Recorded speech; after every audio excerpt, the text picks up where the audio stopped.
All right, guys, if you were able to watch the game, you already know that we went into a double overtime and we ended up beating the Orlando Magic. So the battle for the Florida has ended up in a tie because we did beat them that one time. Tyler Hero hit the game winner. I get it, they were banged up, but no excuses. This is the NBA. You still got to come out here and win games even without your best player. You know, we're down Jimmy Butler, but honestly, I like it because he's not the same Jimmy Butler. I've been calling him the NPC Jimmy Butler because, you know, if you ever play, you know, my player, Jimmy Butler that you get in my player is not the same Jimmy Butler when you're playing against him. And so that's why I'm calling him NPC Jimmy Butler. I would like for Jimmy Butler to be traded and not be in any Heat games going forward. But there's a possibility that he might not get traded.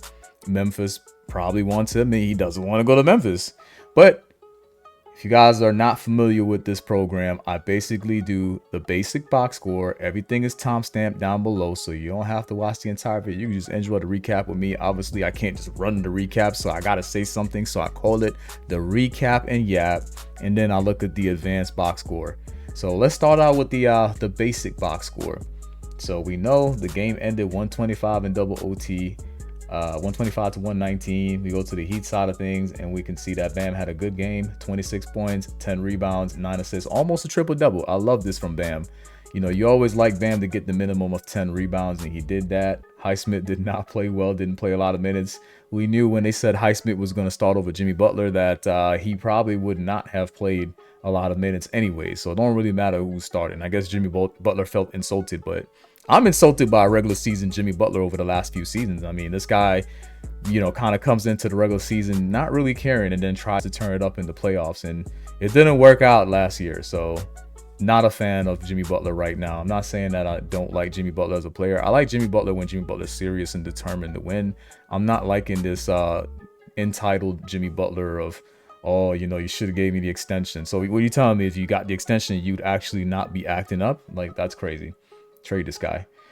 Kelly Ware, great game, 19 and 10. No assist tonight, but that's okay. He was doing really good from 3. We got Tyler Hero, 30 points, 12 assists, 8 rebounds, almost triple double. But hey, you gotta remember though, it is double overtime, so the numbers are gonna look nice. 15 points from Duncan. He had some timely threes, and that's what we need from him. Nikola has some timely threes. That's what we need from him. Terry Rozier keeps selling me. This dude screwed me on my 8-player parlay. Him and Pablo Banchero. Everybody else made the requirement. I think I had Nikola, Duncan Robinson, Tyler, and Bam. They all made the requirement. But this guy, Terry Rozier, and Pablo did not do anything for me. Pablo had 17 points, 6 assists, 5 rebounds in a double OT game. He was struggling. This was the man right here. Wagner and Black was playing some good defense. The rookie, I think the rookie, Silva, who might be Brazilian, he hit like 5 threes. And then Goga had a decent night. I think I remember him from the Pacers. So he had 10 points, 9 rebounds. So let's get into the recap. All right, so this recap's going to be longer than the usual recap because it was a double OT game. We won the tip. The Magic scored first. Easy points for Kelly Ware. The Magic are looking upset with themselves.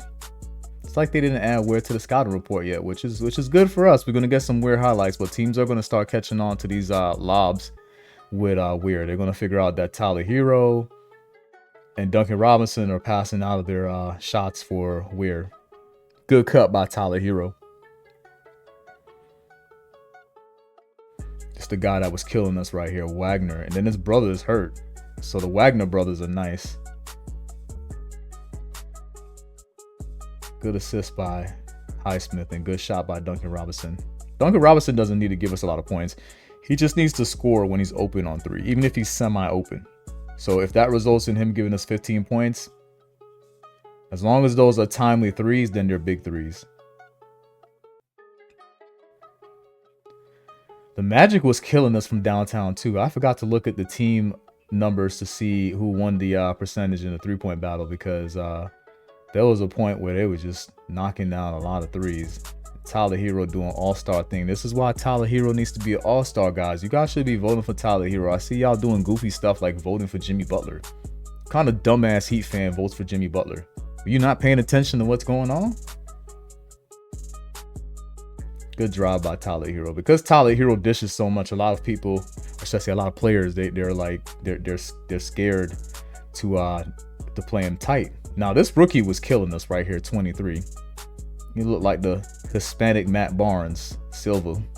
Know if he's from Brazil, but Silva's usually Brazilian. But they were killing us with that rookie. There he goes right there. I think he had like 6 threes.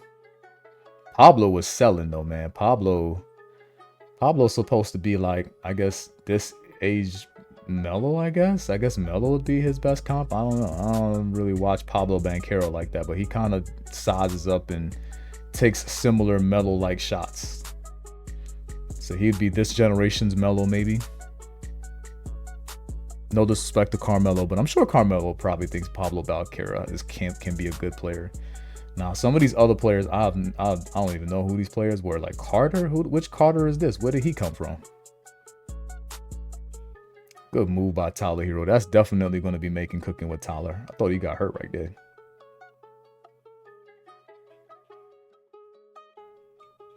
Thought Terry Rozier was gonna have a good game, man. Terry Rozier, man, you keep teasing us, man. You'll do a couple good things. Oh, good play by Bam. And he got the and one. But this guy kept picking Tyler Hero, man. Who was this black kid? I think he was the one that took the picture with Grady. And they traded jerseys. So Grady had his jersey and he had Grady's jersey. So it was like Black D. Which went pretty viral because I think the Orlando Magic social media account posted it. Now, Kello Ware continues to shoot the 3 ball. I'm sure if I look at the percentages, even though he's taking more than Bam, he probably is shooting better than Bam. It's a good move by Bam. Nobody calling travel too. I hate when they do those moves and they look so nice and you see people on the bench doing this. Like, travel.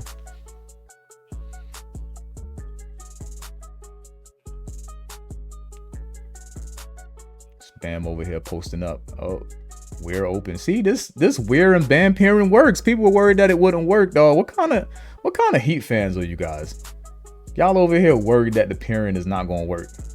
I thought this was gonna be a block by Weir. Yeah, you cannot leave Tyler Hero that open. Again, man, that cooking with Tyler is gonna be nice. I'm so sorry, Tyler, that I haven't done the ones and the losses already. It's been like a week. God damn it.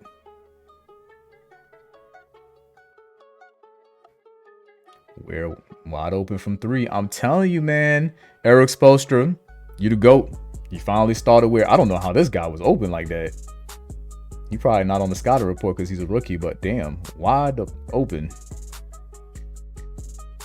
It's a good cut by Goga. Goga used to be on the Pacers.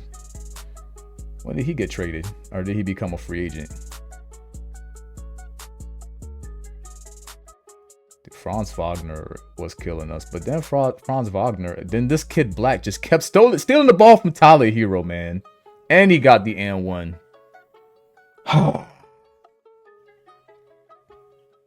Franz was just cooking us, man. Look at that. Contested, 100% smothered.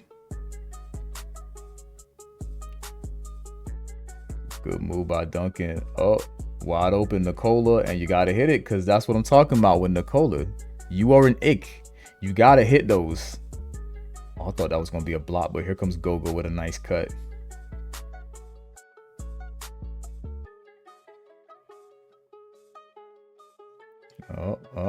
Too easy. That should not have been a switch by Bam. You put 6'9" Pablo Banchero on 6'1" Terry Rozier. That's just unfair. Duncan Robinson was killing them here. Them timely threes. Timely threes. And then they hit timely threes too. Like, you know, Black had 14 points, but timely 3. Sometimes that's the difference maker.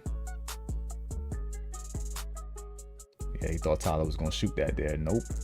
That's the one right there. Tyler Hero off the dribble shots, man.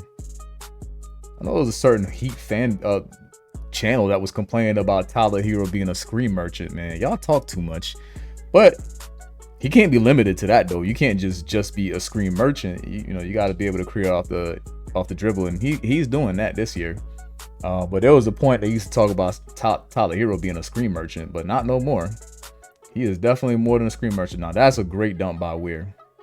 And he was hyped up, bumped into Wagner. Wagner got pissed. Get that shit out of here. I thought he got blocked on that play again. I remember watching that live. I was thinking to myself, like, that's a block. He threw that shit up high. Wagner is nice. Tyler Herro tried to go for the game winner. No foul. He tried to shoot a half-court shot or at least get it in front of the rim for Pablo. First overtime. Magic coming into the game late. That happened to me before when D-Wade was playing. Came in late. It wasn't my fault. I didn't know we had tickets. Show up halftime. We get the triple overtime versus Utah. I was happy to see that game live. That's when they had Carlos Boozer and AK 47 and we had that Andre Karolinko on that team. Ended up with a triple overtime game live, man. Those be the best. You come in late and you watch the game at halftime and then end up staying for overtime. You know Miami fans are always late. But if you live in South Florida, there's a good reason. I mean, a lot of it is poor planning, but sometimes you plan properly, but then the traffic is crazy. Like last game I went to, it was, oh my God, this kid Black is all over the place. I be hating those damn jump passes like Chuck be saying, dreaded jump pass. Because then you stuck in the air and you got to throw the ball. That was a good pass. And a nice finish from Bam. That's how you got to finish, Bam. You got to finish with authority. You got to let them know that you don't play. But man, good move right here. And one on the rookie. The Magic are just such a tall team. Even the rookie looks like he's about 6'8". It's a good move by Nikola. That's what you got to do when you like 6'9", 6'10". You got to play big, Nikola. So yeah, I'm glad this missed right here. I thought this was going to go in, man. This would have went in. I'd have been like, Miami so unlucky. But it did not go in, and we went into another overtime. Again, you came to the game late, and you got extra time because of the overtime. Oh, they had Bam jumping? Okay. So we got lob right here. Ooh, Pablo. I think you got dunked on. Yeah, Black is like, oh, hell no. Black could play defense, but he's too small for Bam. And Pablo got dunked on again.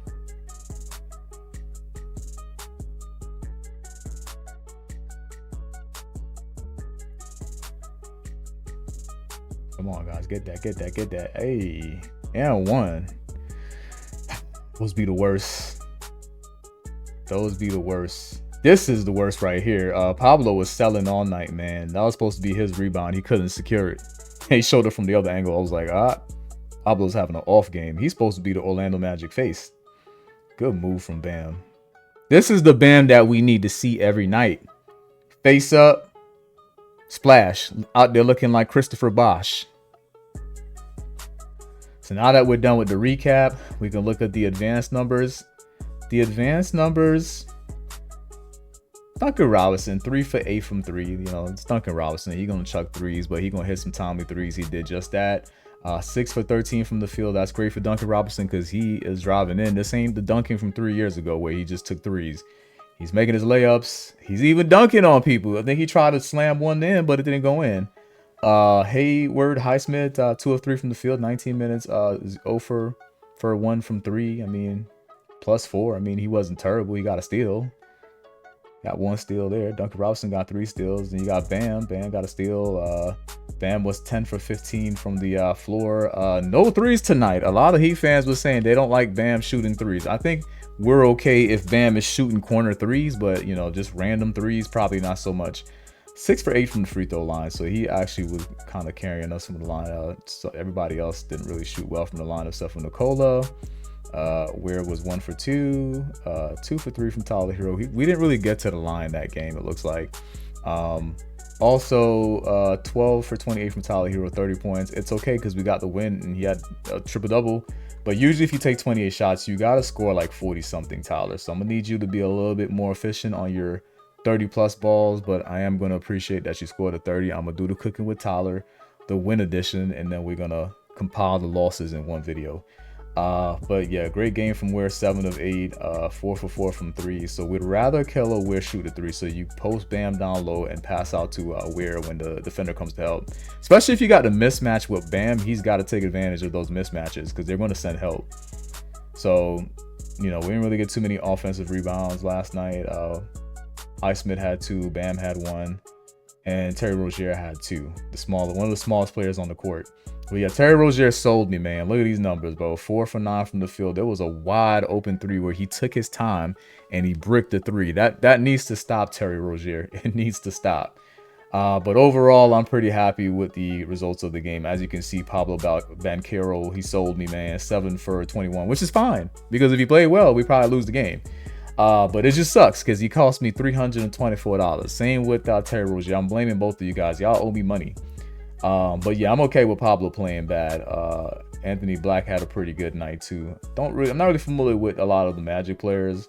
I didn't realize Gogo was on the team. This guy's a rookie. Jonathan Isaac's always hurt, but he's playing now. Remember they were saying he was supposed to be the next Kevin Durant. That's crazy. But yeah, the Wagner brothers are nice, man. One of the brothers is missing. Imagine if they had the other Wagner. We might have lost that game. And Wendell Carter's still on this team. Oh, that's the Carter. He has a new look.